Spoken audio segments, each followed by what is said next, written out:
उनको कहीं सफल होने नहीं देंगे। इसके लिए आप सबको एकजुटता रहना है। अगर हम अपने हिंदू धर्म को, अपने सनातन धर्म को बचाने के लिए अगर हम आगे नहीं आए तो आप काहे के लिए आगे आएंगे? हमारा हिंदू धर्म और सनातन धर्म, हम साफ कहना चाहते हैं इस बात से, हमें उन भाइयों से कहीं दिक्कत नहीं है जो पौराणिक यहाँ पर रहते हैं और ना हम उनकी कोई श्रद्धा को ठेस पहुंचा रहे हैं। लेकिन जो मामला बीच में आया, कोई कहता वहां मस्जिद नहीं थी, कोई कहता मस्जिद कैसे बन गई, सारा इसमें हमारे जो माननीय मुख्यमंत्री जी उन्होंने तत्काल अपने संज्ञान में लिया। हमारे तमाम जो हिंदू संगठन के लोगों ने उस चीज को उजागर किया और आप सब जानते हैं कि कब उन लोगों से जमीन ली गई, हमारे लोगों से, और जो 2006 में उसका जो है दाखिला हो रहा, और जिनकी जमीन थी वो इस दुनिया में नहीं है।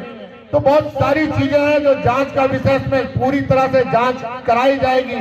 जब मैंने पुराने लोगों से पता किया तो उस समय कुछ लोग रहते थे, उस समय भी उस खंड काल में विरोध हुआ।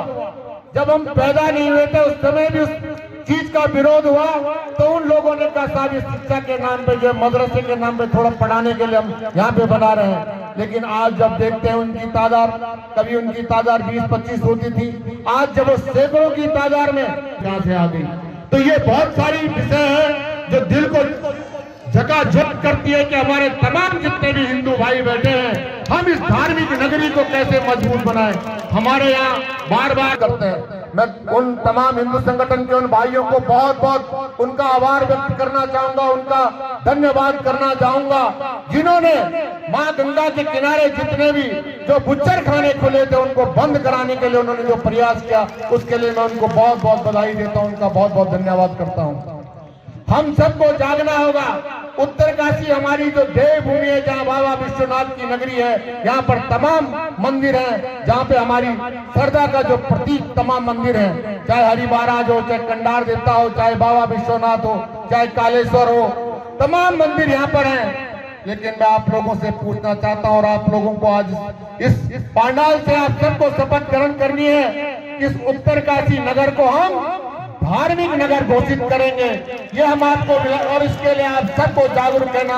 न यहाँ पर मांस की दुकान होगी, न अंडे की दुकान होगी, न शराब की दुकान होगी। इस तरह से नगरी को अच्छा बनाने के लिए तमाम हमारे जितने भी तीर्थ पुरोहित हैं, जितने भी हमारे शास्त्री हैं, वो हमेशा मंचों से कहते हैं कि तो विधायक जी एक बात बताओ कैसे हम जागेंगे। हमारे तमाम संत इस बात को कहते हैं कि कैसे हम इसको धार्मिक नगरी बनाएंगे।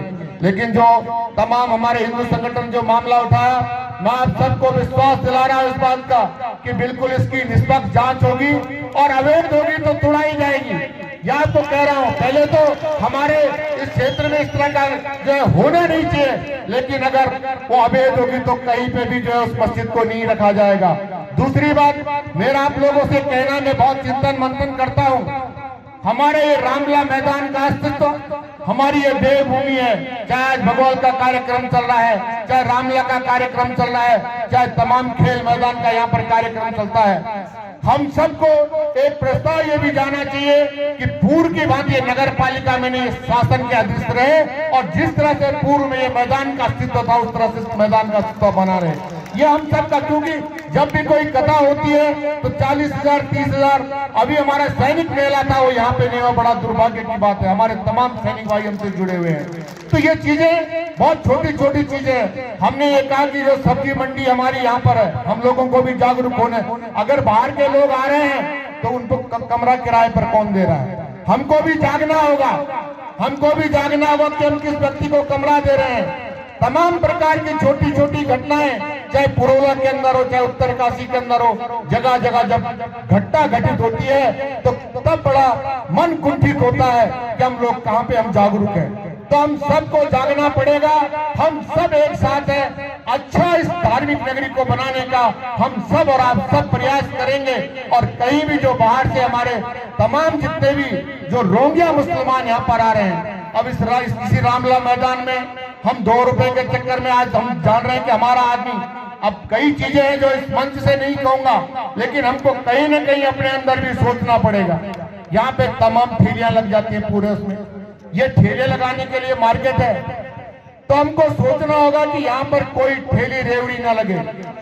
हम अपने बाजार को कैसे सुव्यवस्थित करेंगे, पूरा अड्डे से लेके पूरा जो हमारा तामाखानी से लेके जो बटवाड़ी रोड है कैसे साफ हो, कैसे वहां पे ठेली रेवड़ी वाला वहां पे न लगे।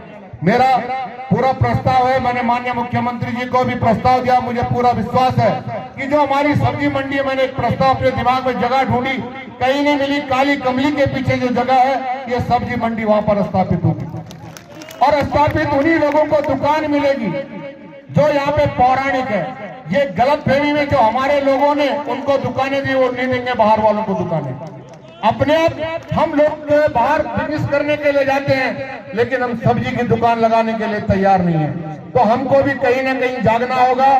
मैं पुनः आप सबको, आप यहाँ पर आए और जो आज निर्णय लिया जाएगा, मैं पूरे हिंदू संगठन के साथ हूँ। हम सब मिलकर आपकी भावना के ऊपर इस धार्मिक नगरी को अच्छा बनाने के लिए काम करेंगे।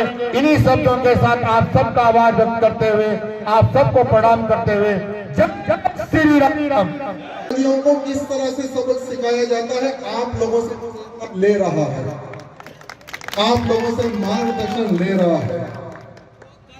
भारत के इतिहास में सबसे प्राचीन तीर्थ स्थान अगर कहीं है तो हमारी देवभूमि उत्तराखंड है और हमारी इस देवभूमि को अपवित्र करने के लिए जो पिछले वोट के जो भिखारी थे उन लोगों ने एक बहुत बड़ा षड्यंत्र रचकर रोहिंग्या मुसलमानों को, बांग्लादेशी मुसलमानों को यहां पर बसाना स्टार्ट किया मेरे मित्रों।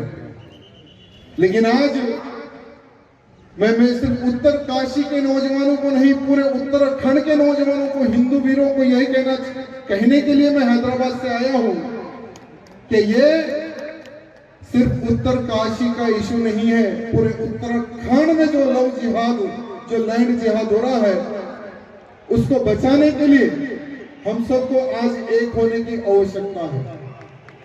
आप ये मत समझिए कि आप अकेले हैं, हिंदू आज आपकी तरफ देख रहा है। भारत का हर वो हिंदू आपके साथ कदम से कदम मिलाने के लिए, चलने के लिए तैयार है। बागेश्वर धाम के धीरेन्द्र कृष्ण शास्त्री जी ने भी आपके लिए एक संदेश भेजा है। जब मैं उनसे मिला था उन्होंने कहा कि आप उत्तर काशी जा रहे हो, उत्तर काशी के नौजवानों को, हिंदू को कहना कि हम भी आपके साथ हैं। और जब तक लैंड जिहादियों को पूरे उत्तराखंड से खदेड़ ना दे, तन मन धन से हर चीज से हम आपके साथ हैं। ये महाराज जी ने आपको आशीर्वाद भेजा है, ये महाराज जी ने आपको संदेश भेजा है। मैं राजनीति की बात ना करते हुए मैं हमारे मुख्यमंत्री जी से निवेदन करने आया हूं कि मुख्यमंत्री जी, आपको योगी आदित्यनाथ जी से एक बार चाय पे चर्चा करने की आवश्यकता है।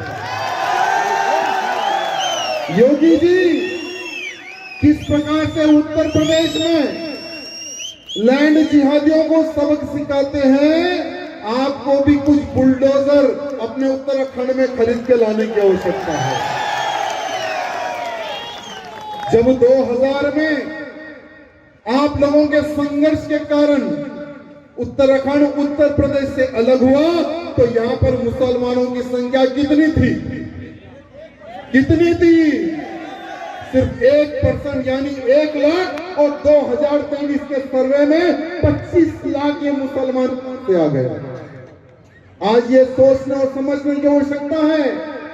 मैं हमारे मुख्यमंत्री से निवेदन करना चाहता हूं कि आप चिंता ना करें, 1 करोड़ हिंदू आपके साथ है, 1 करोड़ हिंदू आपके साथ है। उन 1 करोड़ हिंदुओं की भावनाओं को समझो, उन 1 करोड़ हिंदू जो चाहता है उनकी भावनाओं को आप समझो। 1 करोड़ उत्तराखंड का हिंदू चाहता है लैंड जिहाद मुक्त उत्तराखंड बने। आज देवों की भूमि कहा जाता है, स्वर्ग तो हमने नहीं देखा, लेकिन उत्तराखंड की धरती को देखकर स्वर्ग ऐसा होता है ये हमें महसूस होता है। लेकिन ये स्वर्ग को नर्क बनाने का जो षड्यंत्र, जो लैंड जिहादियों द्वारा जो वोट के भिखारियों द्वारा जो किया गया है, उससे आज हमारे मुख्यमंत्री को सावधान होकर उन सभी लैंड जिहादियों को सबक सिखाने की आवश्यकता है। आज चारों धाम इसी उत्तराखंड में है। आप सबके सब लोग भाग्यशाली है मेरे मित्रों, क्योंकि आप देवों की भूमि पर बैठे हो। हम तो वहां से आते हैं दर्शन करने के लिए। हर साल मैं चार धाम की यात्रा के लिए आता हूं और गर्व होता है जब मैं हर वो मार्ग से जाता हूं ना, जब जय श्री राम के स्लोगन लिखे होते हैं। गर्व से कहो हम हिंदू हैं, वो स्लोगन लिखे होते हैं तो हमें गर्व होता है। और मेरी भारत में किसी भी राज्य में जब सभा होती है ना, तो उन सभाओं के माध्यम से मैं वहां के लोगों को कहता हूं कि लव जिहादियों को, लैंड जिहादियों को सबक कैसे सिखाते हैं, ये उत्तर काशी के हिंदुओं से सीखो। ये हम संदेश देते हैं मेरे मित्रों। लेकिन आज समय कम है, लेकिन मेरी इच्छा थी कि इन वीरों से मेरे मिलूं, इन वीरों से मैं दर्शन कर सकूं। तो आज सौभाग्य है मेरा, जो हमारे अधिकारी गणों ने मुझे बुलाया है। ज्यादा समय ना लेते, बस विनती है एक बार, सबसे विनती है एक बार का शक्ति प्रदर्शन हो जाए, एक बार का आर पार का युद्ध हो जाए। क्योंकि जो लैंड जिहादी जिस भाषा में समझ सकता है, उस भाषा में उस लैंड जिहादी को समझाने की आज आवश्यकता है। आज जितने भी जो इलीगल रूप से जो मस्जिदें बन रही है, उन मस्जिदों को रोकने की आज आवश्यकता है। आज हम कोर्ट का रास्ता देख रहे हैं। आज हम कई पिटीशन हम लोगों ने डाला है, ठीक है। जो कानूनी लड़ाई है वो कानून के तरीके से भी हम लड़ेंगे, लेकिन जहां भी हमें शक्ति प्रदर्शन बताने का अवसर मिलता है मेरे मित्रों, मैं हमारे उत्तर काशी के हिंदुओं से एवं उत्तराखंड के हिंदुओं से निवेदन करना चाहता हूं। आज अगर आप लोग इकट्ठा होकर लव जिहादियों को, लैंड जिहादियों को यहाँ से खदेड़ने का काम नहीं करोगे, तो आने वाली पीढ़ी आपको कोसेगी। किसी भी बलिदान तक, किसी भी संघर्ष तक और किसी भी कानूनी लड़ाई के लिए हम तैयार हैं, पर किसी की भी अवैध गतिविधि को, अवैध धार्मिक गतिविधि को हम किसी भी रूप में बर्दाश्त नहीं करेंगे। एक युद्ध शुरू हुआ भारत में। मोहम्मद बिन कासिम सैकड़ों साल पहले तलवार लेकर भारत के अंदर घुसा था और उसने कहा था कि मेरी पूजा पद्धति को मानो, मेरे धर्म को मानो, नहीं तो गर्दन काट दूंगा। और उसी के आधार पर पूरे भारत के अंदर उन्होंने अपना धर्म फैलाया। उन्होंने जो कत्लेआम भारत के अंदर किया, आज भी हमारी रूहें कांपती हैं। हमारी पीढ़ियों ने बलिदान देकर अपने धर्म को सुरक्षित रखा। आप कल्पना नहीं कर सकते। अभी जब मैं आ रहा था, एक व्यक्ति ने कहा मुझे कि साहब उत्तराखंड की लड़ाई भी लड़नी चाहिए, वो मुद्दे भी जो स्थानीय मुद्दे हैं वो भी उठाने चाहिए। मैंने उन्हें कहा कि आपके यहाँ जो बीमारी लगी है, जो कैंसर उत्तर काशी को लगा है, वो ज्यादा खतरनाक है। जीवन जीने के लिए चार चीजें चाहिए। अच्छा स्वास्थ्य चाहिए, अच्छी शिक्षा चाहिए, अच्छा रोजगार चाहिए। हम सब लोग चिंता करते हैं, चौथी चीज है सुरक्षा। हम चिंता करते हैं कि मेरा बच्चा दुनिया की सबसे अच्छी शिक्षा ले, सबसे अच्छा स्वास्थ्य हो, बीमार हो तो दुनिया के अच्छे से अच्छे हॉस्पिटल में अपनी औकात से बढ़ के हम इलाज कराते हैं, उधार भी लेना पड़े। मेरा व्यापार, मेरा दुकान, मेरा मकान अच्छा बने, इसकी चिंता हम नहीं करते। वो चिंता हम खुद करते हैं, पर सुरक्षा की चिंता हम नहीं करते। सुरक्षा कि मेरे आने वाली पीढ़ी, मेरा आने वाला बच्चा इस मकान का भोग कर पाएगा कि नहीं कर पाएगा। मेरी आने वाली पीढ़ी ये जो दुकानें में खड़ी कर रहा हूं, इसका भोग कर पाएगा कि नहीं कर पाएगा, इसकी चिंता हम नहीं करते। सहारनपुर में तबलीग निकल रही थी, मौलवी लेकर जा रहा था बच्चों को। किसी ने बच्चों को कहता है, वो ये कल को मकान तुम्हारा होगा, ये कोठियां तुम्हारी होंगी, ये दुकानें तुम्हारी होंगी। उन्होंने कहा कि ये तो हिंदुओं की है, ये हमारी कैसे होगी। कह रहा चिंता मत करो, बांग्लादेश में रहने वाला हिंदू यही सोचता था, पाकिस्तान में रहने वाला हिंदू यही सोचता था, कश्मीर में रहने वाला हिंदू यही सोचता था कि ये मकान मेरे हैं।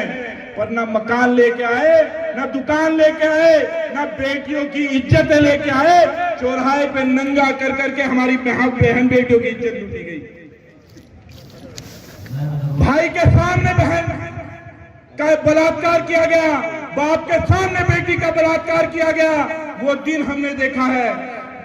मैंने उसे कहा कि जो बीमारी कैंसर की उत्तरकाशी को लगी है, कैंसर क्या है हमारे शरीर में। भाई रुक जाओ, हरीश जी रुक जाओ 2 मिनट। कैंसर क्या है?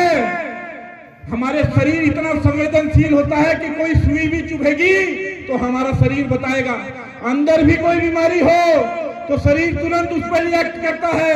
पर कैंसर ऐसा होता है हमारे शरीर में जानलेवा होता है, पर शरीर के अंदर पलता है, शरीर से दोस्ती करता है, उसे कहता है मैं तुझे नुकसान नहीं पहुंचाऊंगा, और मित्रता कर कर हमारे शरीर में फैलता रहता है। शरीर उसका विरोध नहीं करता। और जब कैंसर नहीं देते, 1 रुपए का इनकम टैक्स नहीं जाता। बाहर से आने वाले तमाम ठेकेदारों का जीएसटी में रजिस्ट्रेशन अनिवार्य हो, इनकी जांच हो। नगर में नगर पालिका है वो इनको लाइसेंस जारी करे कि तुम इस क्षेत्र के अंदर ठेकेदारी कर सकते हो या नहीं कर सकते हो। और जब आप लोगों के पास आए तो आप लोग ये अवश्य पूछें कि आपका रजिस्ट्रेशन है या नहीं है। और जब भागते हैं तो विधायक जी को कोसेंगे, तब आप पुलिस को कोसेंगे, तब आप प्रशासन को कोसेंगे कि हमारे पैसे वापस दिलवाओ। कहां से दिलवाओ? वो तो रजिस्टर्ड ही नहीं है, कहीं कौन था क्या था, आपके पैसे लेके भाग गया। और एक 7वां बिंदु है, और इस बात पे विधायक जी बहुत ध्यान देंगे। मैंने कहा उत्तराखंड बनने के बाद, जब उत्तराखंड का निर्माण हुआ था 1.5% इनकी आबादी थी, 1.5%। आप उठा लीजिए, सारे आंकड़े उठा लीजिए। उत्तराखंड जब 24 साल का हुआ तो 24% हो गई। ये आबादी कहां से आई, इस बात की गहनता से जांच होनी चाहिए। अचानक ये जनसंख्या विस्फोट कहां से हुआ, इस बात की जांच होनी चाहिए। और मैं अपनी बात, क्योंकि तमाम लोगों ने कहना है, मैं थोड़ा सा एक बात आप लोगों से निवेदन करना में उसका सोशल मीडिया चेक करें, घर पे उनका एक गूगल चेक करें कि गूगल पे क्या सर्च कर रहे हैं। होता क्या है, जाखड़ी श्रीनगर में वो बच्ची 10 महीने से उसका ब्रेन वॉश ऐसा करा कि उसने नमाज पढ़ना शुरू कर दिया। उसने अन्य बच्चों को भी कह दिया कि तुम भी नमाज पढ़ो। उसको कह दिया ये जो तेरे माँ बाप है, तेरे माँ बाप नहीं है, तुझे तो इन्होंने अडॉप्ट करा हुआ है। जब मैं उनके घर पे गया, मैंने कहा बच्चे 1 साल बाद तेरी मम्मी पापा की शादी के 1 साल बाद तू पैदा हो गई थी, उनको क्या जरूरत थी तुझे अडॉप्ट करने की? उनको क्या जरूरत थी? तेरे पीछे और 3 भाई बहन है, तुझे प्यार। लेकिन माइंड वॉश इतना जबरदस्त कर देते हैं कि आप देखिए, हम किसी के धर्म में घुस करके उसका धर्म परिवर्तन नहीं करवाते क्या? यहाँ पे हमारे तमाम विश्व हिंदू परिषद के, बजरंग दल के, यहाँ पे हमारे प्रदेश के पदाधिकारी बैठे हैं। आप बता दीजिए, किसी को हमने धर्म परिवर्तन के लिए कहा हो? हमने किसी को धर्म परिवर्तन के लिए नहीं कहा। जो अपने धर्म में, आप अपने धर्म में रहिए, कोई बात नहीं, आप लॉयल रहिए। लेकिन आप हिंदू को हिंदू परिवर्तन क्यों करवाना चाहते हैं? अरे हम आपकी बेटी को अपनी बेटी मानते हैं, हिंदू की बेटी हो, मुसलमान की बेटी हो, सिख की हो, ईसाई हो, हम सबकी बेटियों को अपनी बेटी मानते हैं। आप हमारी बेटी को एक इस्तेमाल करने की चीज क्यों मानते हैं? हमारी बेटी को पहला फुसला करके आप क्यों उसको भगाना चाहते हैं? और जब भगा के ले जाएंगे तो आपको वही उसके सेंटिमेंट से कोई मतलब नहीं है। आप उसके टुकड़े टुकड़े करेंगे, आंखें निकालेंगे, तुम्हारा दिल निकालेंगे, किडनी निकालेंगे, लीवर निकालेंगे, उसको बेचेंगे, और फिर जैसे 30-30, 35-35 टुकड़े टुकड़े करके आप कहीं फ्रिज में होंगे। तो इसलिए मेरा आप सबसे निवेदन, क्योंकि बहुत ज्यादा मैं बोलना बहुत ज्यादा चाहता हूं, जहां पे तमाम इस घाटी के लोग आए हुए हैं, लेकिन इतना ही बहुत है कि हमने हमेशा जीवन में एक नारे को जब हम पढ़ते थे तब से लेके अभी तक, हिंदू मुस्लिम सिख ईसाई मिलकर हैं हम भाई भाई, यही पढ़ते आए ना, सब यही पढ़ते आए, आप भी यही पढ़ते आए। हम तो भाईचारा निभाते रहे और आप घर को मस्जिद बनाते गए। हम तो भाईचारा निभाते रहे और आप काशी विश्वनाथ की धरती को अपवित्र करते रहे। हम तो भाईचारा निभाते रहे और हमारे गांव में घुस करके हमारी बेटी को भगाने का काम करते रहे। हम भाईचारा निभाते रहे और आप रामलीला मैदान का उपाध्यक्ष, रामलीला समिति का उपाध्यक्ष बन बैठे। अरे हम क्या बताइए आप। मुझे बड़ी शर्म आती इस बात पे कि लखपत भंडारी आज तक किसी वक्फ बोर्ड का सदस्य नहीं है। हूं मैं क्या सदस्य? किसी वक्फ बोर्ड का सदस्य नहीं हो। तो श्री राम के चरणों में जिस रामलीला को हम समर्पित करते हैं, जिस श्री राम का गुणगान हम करते हैं, आप कैसे पदाधिकारी वहां बन गए और कैसे हमारी रामलीला समिति धन्य है आप। मैं आप सारी रामलीला समिति के चरणों में प्रणाम करते हुए, हाई कोर्ट का पूरा पालन करते हुए रामलीला समिति थोड़ा सा जीतेगी। और मैं थोड़ा, क्योंकि हम तो 1.5-2 घंटे वहां जाम में फंसे रहे, पुलिस तो सारी यहाँ लग गई, कुछ नहीं कर रहे कोई। ये सब लोग तो यहाँ बैठे हुए हैं कि कैसे हम अपने अधिकारों के लिए आगे लड़े। हमारे तमाम बड़े बड़े पदाधिकारी यहाँ बैठे हुए, महात्मा गण बैठे हुए हैं। अगर आप ये वीडियो YouTube पर देख रहे हैं तो हमारे चैनल को सब्सक्राइब करें और बेल आइकन को दबाना ना भूलें। अगर आप Facebook पर ये वीडियो देख रहे हैं तो हमारे पेज को लाइक करें।